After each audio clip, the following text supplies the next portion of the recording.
Welcome to Spark 101 Voices, where we have stimulating conversations around STEM learning and STEM earning. This will be the first of 2 episodes where we talk with Maimah Karmo. Maimah is the founder and CEO of the Tigerlily Foundation and a 10-year survivor of breast cancer. She is also an author and speaker. Maimah has appeared on various media outlets, from Oprah to the 17 magazine. She is regularly called upon to speak at panels on Capitol Hill as a leader in the world of breast health. In this episode, we will learn a little bit about Maimah's background that helped make her in the CEO, publisher, political powerhouse, and unicorn that she is today.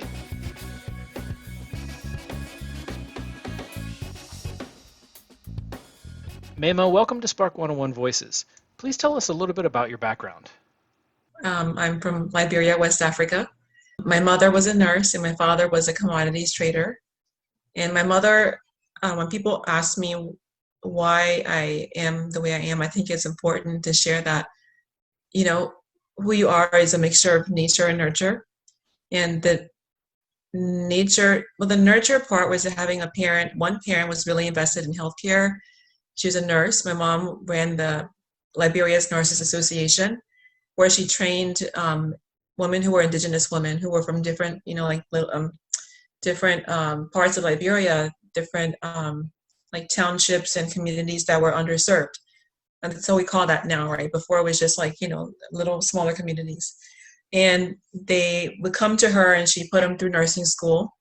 And so many of my childhood, many of my years and weeks were spent sitting under her desk or in her office, watching her grade papers and teach people about health literacy and the importance of how they learned, health and technology and how to use, different, like a typewriter back then, whatever, and how those could, help them when they went back home. So she was teaching them what we will now call STEM, but it was like science, technology, education.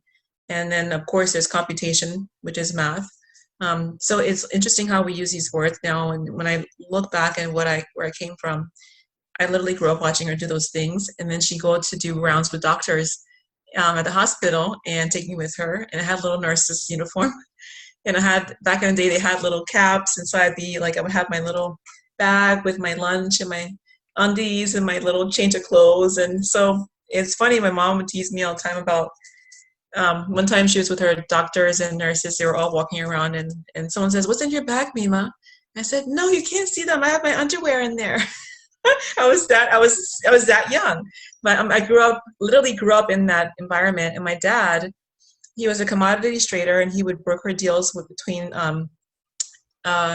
international organizations and entities, businesses, and like in Liberian organizations. So let's say there was a need for a certain kind of product or service or tool, he would find organizations across the world that provided that service or tool or whatever, or product, broker deals to get those things into Liberia. And then likewise, if there are things that we had we were bountiful in, he would get those things exported. So, what he was doing was creating relationships and providing solutions to problems that nobody else could solve. And he would do them really fast.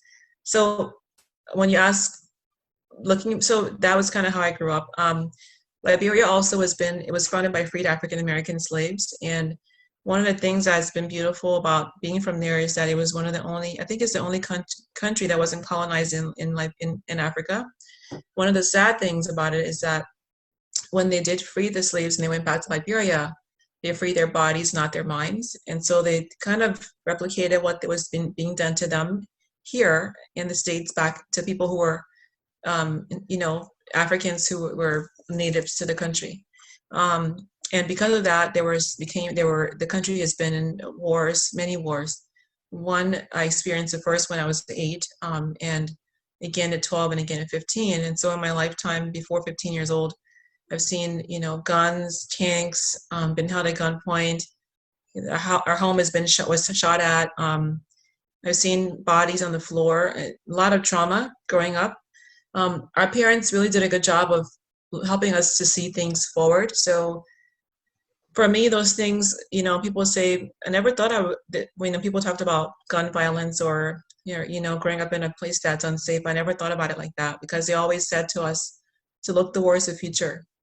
And if you were alive, then then you had a purpose and a passion, and you don't look back at, what happened that was bad. You look forward towards creating something and being thankful that you are alive. But as I've gotten older and started to learn about some things why I do certain things, and had, PTSD from the trauma, I did grow up in a situation where there was a lot of violence and killing and murder, and bad things happened. But in my mind, and this may sound, like a little bit nutso, but I always imagined the world that I wanted to see. So, I didn't think I was running from a war. I saw I was running towards something that was beautiful that I was going to create in my future.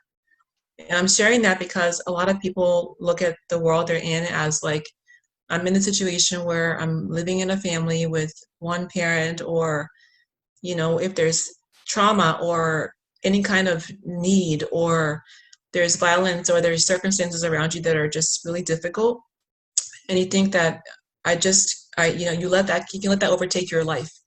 But I always looked at, when I got older, what I would create in the world. So I never allowed what's happening in the present. That was just what's happening to me in my human body. But in my mind, I could see the future and what it would look like for me. And that's kind of how I crafted my life story in my head. When I ended up here at 15 years old, when the last war had happened, and my father put me on a plane at 15 because the war was getting really bad. And when the war happened, the last one, it was the third one, happened so quickly that my dad's funds were, frozen, his business, looted, and we lost everything overnight. So imagine my father, because there have been 2 other wars we had escaped, but my parents felt a strong need to give back. So people oftentimes will leave when, let's say you're living in like a bad neighborhood, and when you get money, you kind of level up, right? But you don't go back. My dad didn't just go back and give back. He literally took us back into the country that the war is happening in when things were better. And my mom was like, okay, hope this doesn't happen again. But they believe in giving back to people in the sense that, because if they're like people who are poor, who are less fortunate rather, who can't afford to leave. So we have to go back and give back by being in the country. But the last time the war happened, there was no time to take money out of the bank or plan.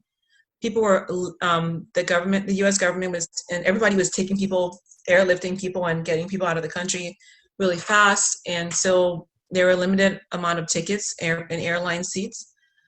My dad was able to get one airline ticket for us. We were a family of about 6, and he had one ticket, and that was that ticket out of the country. And so, knowing that my family chose me to be the one to come is something that is like both beautiful and also sad, because when I left, I remember graduating because the war happened really fast, and they were like, my parents said, you need to graduate overnight. You're going to graduate overnight. The school's going to graduate you guys. And then we're going to put you on a plane. And the reason why I was chosen is because when they had the wars, they would, abuse women or, do horrible things. So my father felt like the boys they were boys. He could figure out how to protect them. But with girls, it's just different level of just atrocities that could happen. So I remember going home one day and after graduating, and then the next day he's like, you had to pack your suitcase and, you're going to America. And I was like, well, are you going to pack too? And what about the boys? And he's like, well, they're going to come later. And so I said, who's taking me and what's happening? He's like, just pack your stuff. So of course, knowing me, I packed books. And he's like, no, you can't pack your books. You can't pack your music box. You cannot pack I had a little beautiful snow globe that I would shake, and it would play. I would turn it. It would play Beethoven, and I love that music box. My godmother gave that to me when I was much younger. I couldn't pack that either. And he said, just pack clothes and shoes, and then that's it. So I stuffed in there the Diary of Anne Frank, and I think my Bible, and I think I put in there Anne of Green Gables.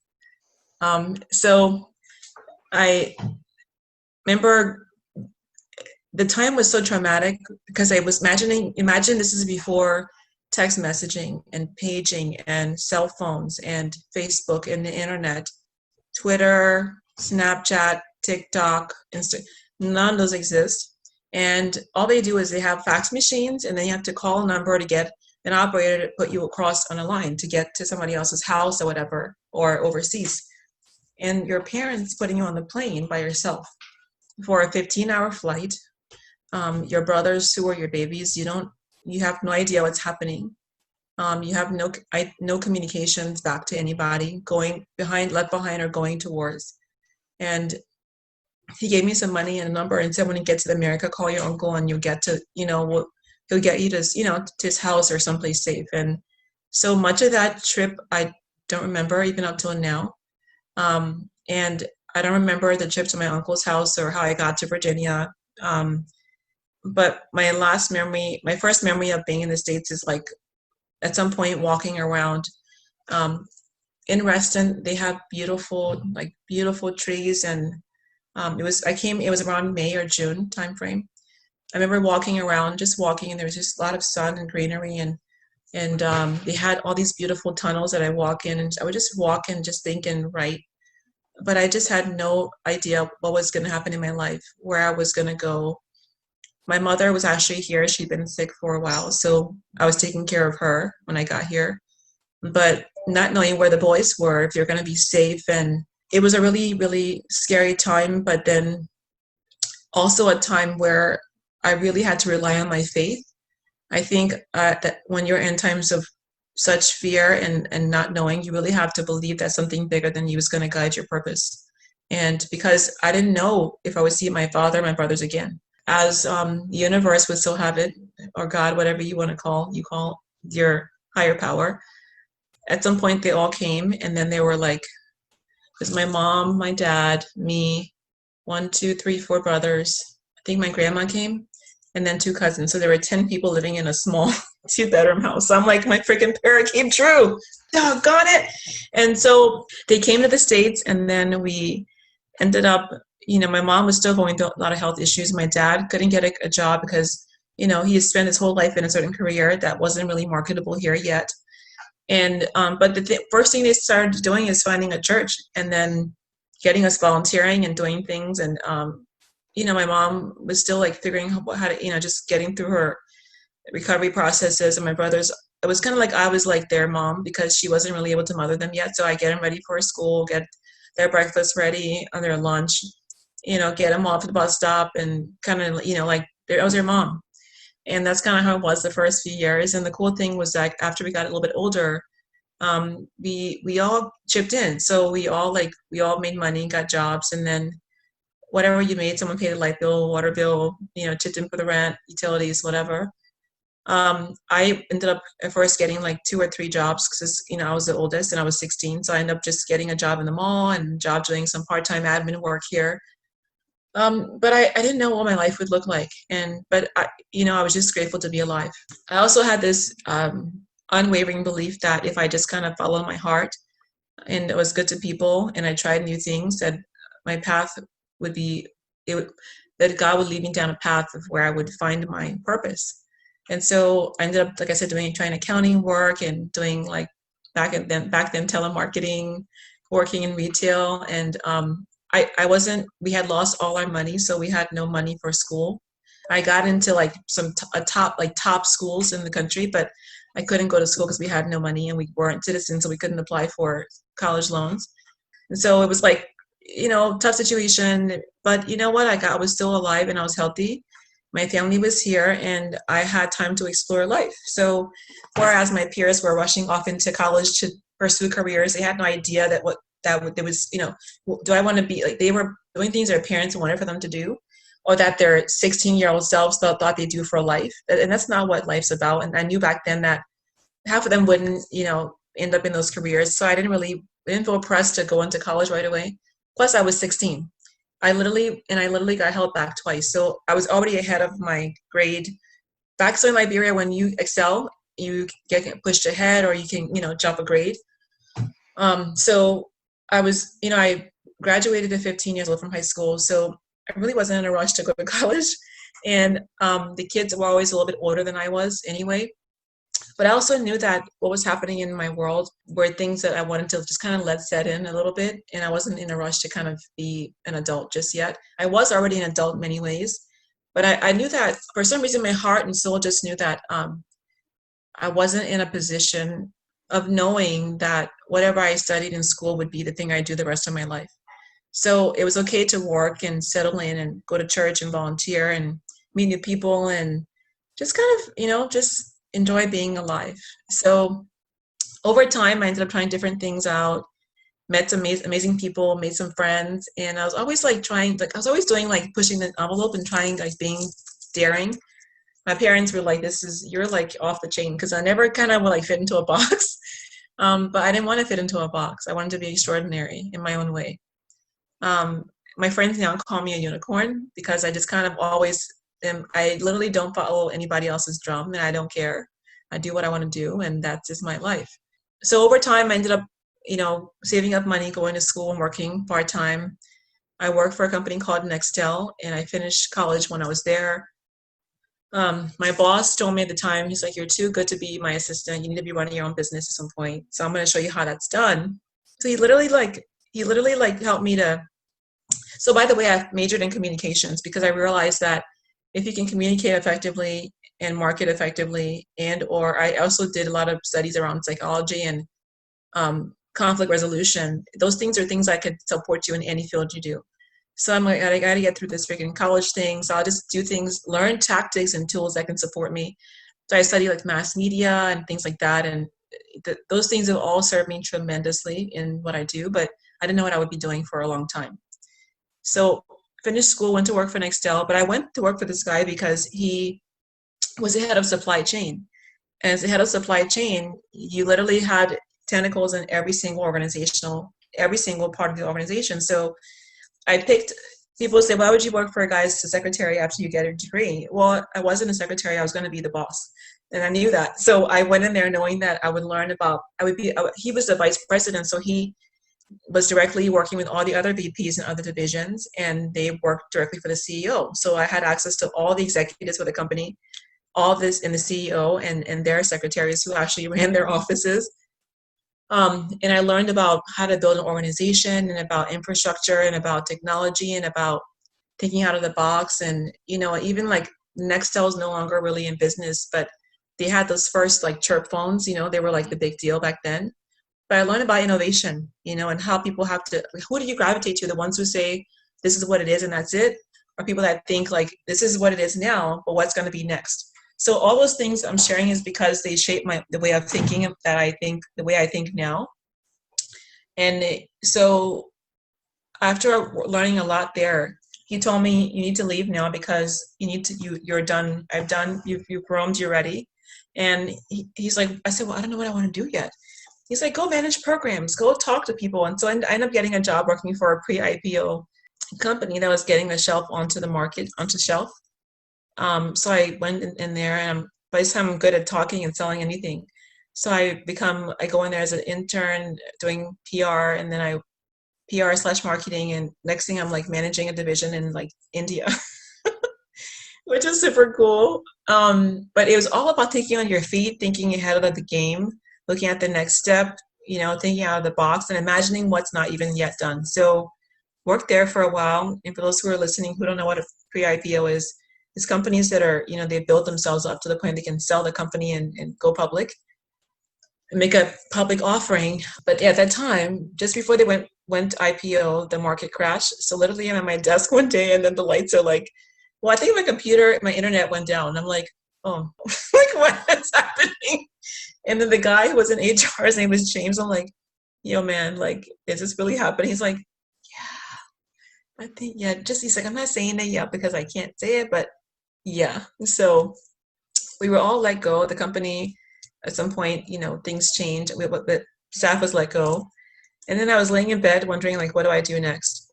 So back then we had people bought newspapers. Go figure, right? And so I got in the paper, I found one, and I was looking at it, and there's a job for a proposal coordinator. So pretty much someone who thinks on their feet, who can write, who can coordinate things. I'm like, perfect. It was in DC, and it was the most great. I couldn't stand the job. It was managing proposals for an architectural engineering firm. So I did that for a little bit of time. Then I found a job working for a state and local government contractor.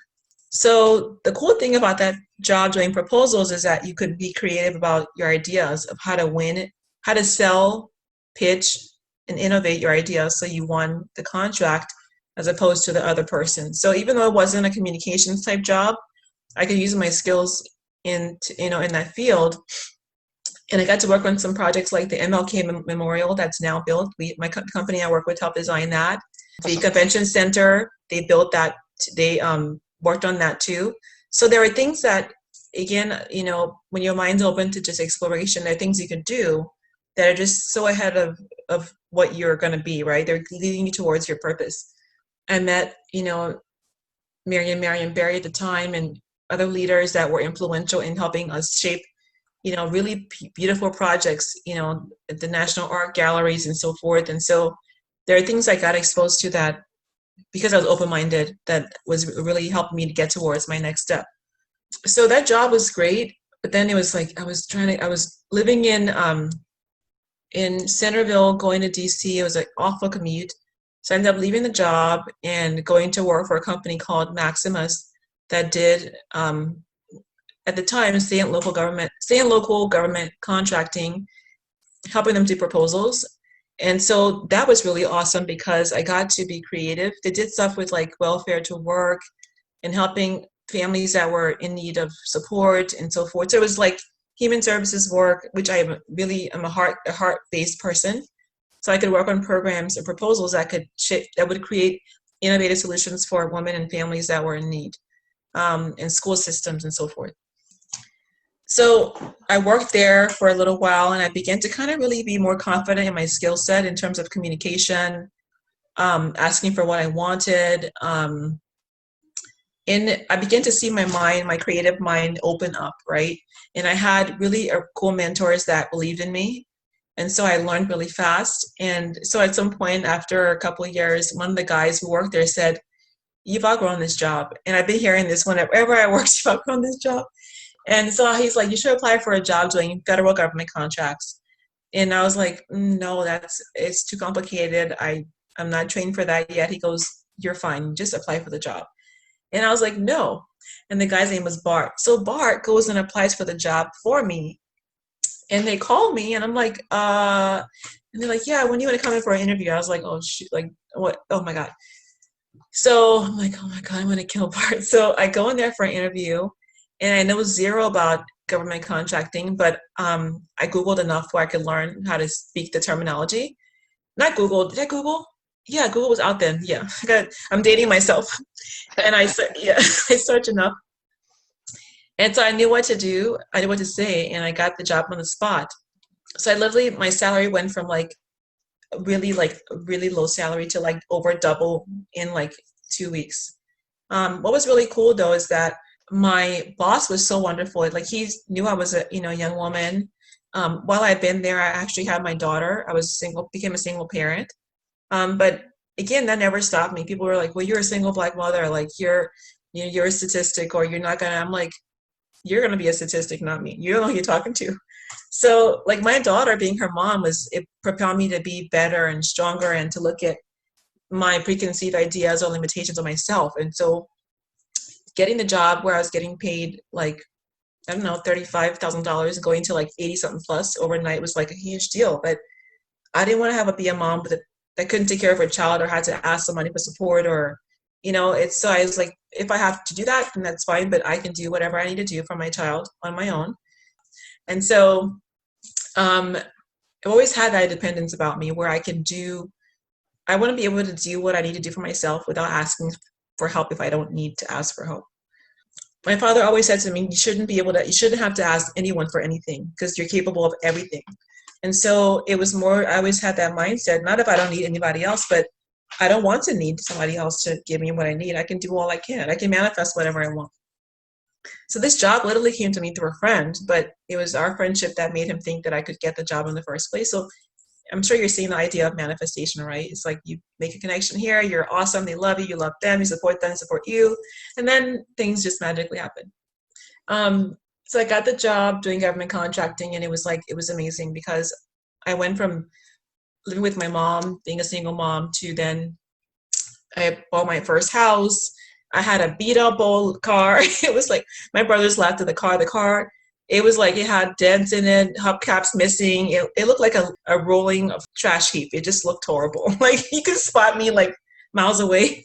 So I ended up getting a nicer car, but I also knew the importance of investing my money. I was never one to like waste money. And so I got the car because I deserved the car, and I got a house for investment purposes. But I also I made some friends who were like talking about the importance of like, investing money. And my bosses were, men who were powerful. They were a lot of men. It was in a GovCon. So it was really, white male led. And so I always was a fan of like people who are ahead of you in a certain sense, and like they may know more and they can mentor you, let them mentor you. So I I always since I was a child, I would scan and see who are the powers that be, who should I know, who are the influencers, and then how do I get to them? And so how do I learn fast and grow? And so I learned that they were not communicating a lot about what they were doing internally to other groups. And people like talking about themselves. People can discuss themselves forever, right? I'm doing that right now, so I get it. But people love sharing their stories. So I was like, what if we begin a company newsletter and I'll run it? And my boss said, great idea. So I began to reach out to the vice presidents and the directors and learning about who they were personally. And I love people, so I get to know their kids and their wives and families and how they got to grow in their jobs and their careers. And then over time, they became my friends and they began to mentor me, and I would be invited to their barbecues at home, their homes, and family trips and so forth. But what I got was like a lot of mentorship about, and a lot of advice about things I couldn't see in myself yet. So, when you find people that are more successful and may be able to lend you their ear or their voices or expertise, like be eager to find those people out and make them part of your life. So I always sought out mentors who became my friends and eventually family. Being a single woman as well, was sometimes hard in a male-driven society, a world rather. But the men who met me and got to know me better, they supported me because they knew that I had a lot to offer, and they also helped me a lot with giving me advice in my career and helping me to realize how men think. Sometimes women think, well, maybe I shouldn't ask for this, or maybe I'm not capable enough. And they were like, you need to go out there in there and say, I'm getting this. And so it was interesting how the dialogue with women has changed. We're stepping into our power. But 10, 15, 20 years ago, women weren't leading in the way they are now. They weren't in their places of power in the sense that they are now in the boardroom. And they had these people running these large companies telling me how to walk into a meeting or a boardroom, even being a coordinator or a junior manager, and walk in and like I own the room, and how to assume that position of leadership in the room. And so it was like learning from these bosses how to be a boss. But I knew I was a boss anyway, so they're having me, giving me a leg up, and or just giving me more tools to learn what to do. And in many ways, they were like my big brothers. So it was really cool to become their friends as well. So I did that job, and then I ended up getting recruited by somebody who we partnered with for one proposal. And what was cool about the deals, these deals were proposals that were impacting our global security system. We were, at the time, we were in the middle of like, different wars and things like that. So I go from working on these state proposals to working on proposals that were dealing with sending warfighters into Afghanistan and Iraq and, all over the world, and dealing with things in Africa and telecom systems. So I'm learning all this information that are this like so powerful. Like literally we're building these proposals to implement with the government agencies that would impact the entire world. And I'm probably like, I don't know, 25, 26. And I'm privy to all this information. I'm learning a lot of really cool stuff. What I was learning too about is I was learning how my mind worked and what I was good at doing. And what I was good at doing was like listening a lot, assimilating data and figuring how to use it. And that's actually a powerful skill to have. So I have a lot of people I mentor now, younger people, and they're like, well, I don't have any talent. And then they started freaking talking. I'm like, you have no idea how much talent you have. Like, don't assume because you can't play a violin or kick a ball or, you don't want to be an engineer that you don't have talent. Like, your talent could be something way beyond anything you can imagine. So I left the job, went to the other job. My career grew. And then one day I was taking a shower and I found a lump in my breast. And, I was on this climb. Just my life was growing and growing and becoming even, just everything was happening for me. It was manifesting. I was investing my money and I bought, a couple houses to just to have a future investment and build wealth. I had grown up poor because I came here with nothing. So I wanted to have my daughter, give her more than I had. So, in one single minute, I found this lump, and then that was one of the most defining moments of my life, besides having a child, because my daughter is amazing, and I remember feeling the lump in my breast and going, "Oh my God." On the next episode of Spark 101 Voices, you will hear how Maimah's unexpected diagnosis altered the course of her life. Thank you, listeners, for joining us today. You can connect with me and the Spark 101 team on all the socials by searching Spark 101 STEM, or visit us directly at spark101.org.